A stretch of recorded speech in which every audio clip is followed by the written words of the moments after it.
David Goggins is an introverted, soft kid that got beat up growing up, and mindset had to lie to create friends, to get friends, to be accepted. My life has really been about two people. Very scary, but two people. I had to invent a whole nother human being to get outside of my comfort zone. And that human being became Goggins. Goggins is like the guy that walks out of the phone booth. He's like that Superman. So it's kind of this battle between trying to find more of yourself, knowing that the real you is afraid, likes comfort, likes living in a world that is that likes to pat you on the back, give you the things that you want to hear, not the things that you have to hear to get better. So that's where all this kind of started from. And when people hear this podcast, they're going to hear a lot of things that they're going to want to put a title on me. They're going to definitely want to put a title on me to make themselves feel better. I asked them during this podcast, do not do that. Do not look at what you're going to hear. Put a title on me, because basically what you're doing is you're giving yourself a get out of jail free card. Exactly. That's all you're doing. So all you're doing is saying, this guy was some super freak. He found some super thing in his brain that was locked up. He unleashed it and became this guy. It's a fucking lie. Because every day I wake up, I dread the day. I dread the day of what I'm going to bring on myself to get better. When I was in 6th grade, I stuttered real bad, severely bad. 5th, 6th grade, 4th grade, horrible. Like my hair would fall out, white splotches over my skin. Horrible anxiety. So me talking about myself as much as I am on stage, on podcast, I'm still overcoming. You're still battling, because it's comfortable for me to say, I'm off of social media, they don't talk to me, I'm good.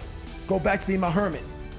This is very uncomfortable, so I'm constantly coming outside my comfort zones and doing this stuff now, sharing my story with people as much as I can. Well, that's what I realized for myself, was I wanted that comfort zone that everybody looks for, that pat on the back. They don't want to hear all the bad shit. They want to hear everything that they're doing right. And I realized that's what kept me in this world. That's what kept me in this world of not accomplishing anything. So what I did was I became that big, bad, nasty motherfucker that you don't want to walk into at nighttime. I became the roughest critic in the world on myself.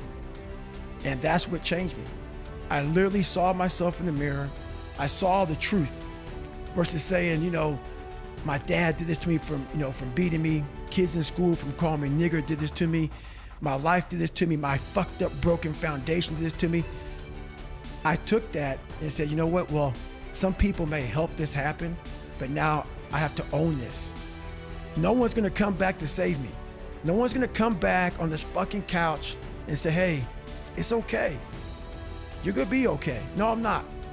I'm not gonna be okay. I had to realize I had to take a stand. I had to make a real stand.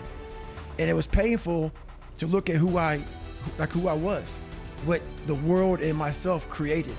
It created a very lonely, depressed, insecure man that would do anything just to have a friend.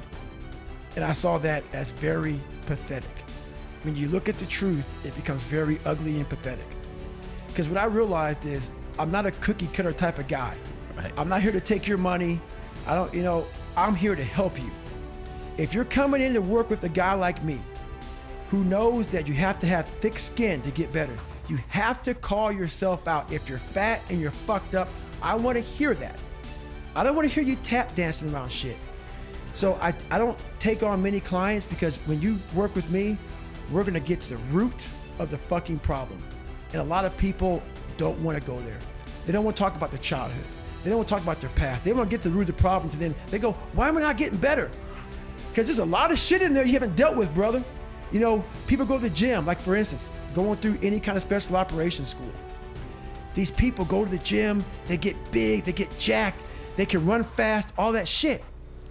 But the only thing they're doing is they're coding over the mind. All you're doing is building a bigger, stronger quitter. Your mind hasn't gotten any stronger because you haven't gone back in there and dealt with shit. So the second adversity comes, like, my God, I'm so fucking fit. What's wrong? Your mind is still soft. So I work on the mind. Once we achieve something, we celebrate for a long years fucking time. And we wonder, why don't I have drive anymore? Where's it all at? If you don't develop a routine of suffering, and suffering is not like go out and kill yourself every day, it's being uncomfortable. Yeah. That keeps you hungry every day. If you live in your victories for so long and say, I'm gonna go challenge myself for 30 days or for 2 weeks or run this one marathon, and it ends, I did one marathon. Okay, that's why it leaves you. It leaves you because you haven't set up the next obstacle. Obstacles is how you grow. You must continue to have friction. Friction is where growth is at. With no friction, there's no growth. So I'm really good at creating an enemy. I'm really good at creating something that I'm against. And I'm also good at, if you ever tell me something that I cannot do, I'm gonna let you know that I'm doing it.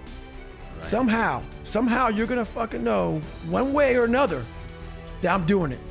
It may not be like in your face. I may make sure that I run across the daggone world. So then it's on the news and you turn the news on and say, how the hell did he do that? I want to do something that you know I'm here. I'm here. So every time I lose like a big significant amount of weight, I call that recruiter up and say, hey man, I'm here.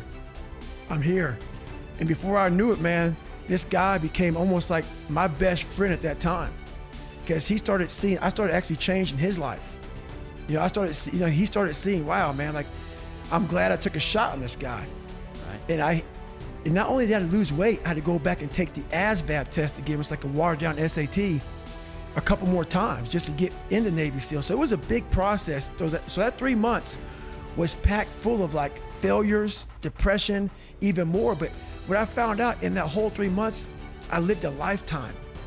In that 3 months, I started realizing if I can flip these insecurities upside down, if I can flip this fear, if I can flip all this shit that made me this depressed, insecure guy, if I can flip it and make it work for me versus against me, I started seeing the power in failure, the power in insecurity, the power in self-doubt.